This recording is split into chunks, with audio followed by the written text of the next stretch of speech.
Today I'm taking you antique browsing in Essex, Mass., often referred to as the antique capital of America. We're going to start at Andrew's Spindler Antiques. Andrew's name may sound familiar. He and his Gloucester home were recently featured in the New York Times Home and Garden section. We'll meet him in his shop.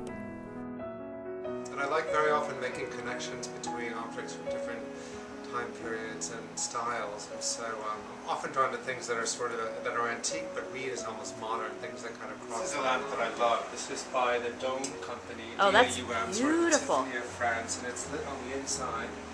This is acid etched glass from about 1925. It shows stylized cherry blossoms, green silk shade, and it's a very graphic, beautiful piece. How much would you ask for something like It's that? It's an expensive lamp, I have to say. It's not for everybody, so I would say if people are interested, they should inquire. Okay. Because it's probably one of the most expensive things here, but it's also one of the rarest. This is sort of an arrangement of just kind of curiosities. This is an 1880s bell jar, just a glass dome on an ebonized wood base, and it's filled with modern eggs. It's a variety of different game bird eggs that I just love for the form and the color. Yeah. It's just a real curiosity. So those are eggs that are blown out? They're real blown eggs? Out. They're real eggs. It's solid. There's nothing in the middle, and they're sort of dehydrated on the inside. There's no smell, or they're not endangered birds or anything like that at all either. But it's just a beautiful, kind of whimsical, slightly odd kind of curiosity. Yeah. Now, tell me about the butler's ball. This is a collection of mercury glass, which is basically double-walled glass that's filled with silver nitride, not mercury. So it's kind of light, sometimes called farmer's silver. It has a softer edge than regular silver. This piece is called a butler's ball, and it's kind of a fun object, very graphic. This is a case of something that reads as very modern, I think, but it's actually from the 1870s or 80s.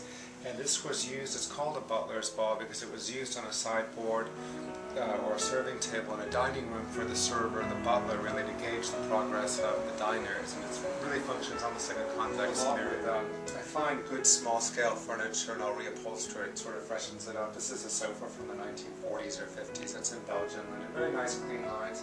This is a pair of chairs from the 50s that I redid the cushions with down, but they're club chairs, and I just think they have a nice line to them. And above them are some hand-block printed textiles by the Polycove designers, very important North Shore tradition. This is actually the catalogue from a show at the Cape Ann Historical Museum in Gloucester, which is a fantastic museum. They have the leading collection anywhere, including some of the original presses. And the book shows a biography of all the different women and men. There are a few men who did them in the group. And then it is a catalogue of all the different designs. You can't always find these all.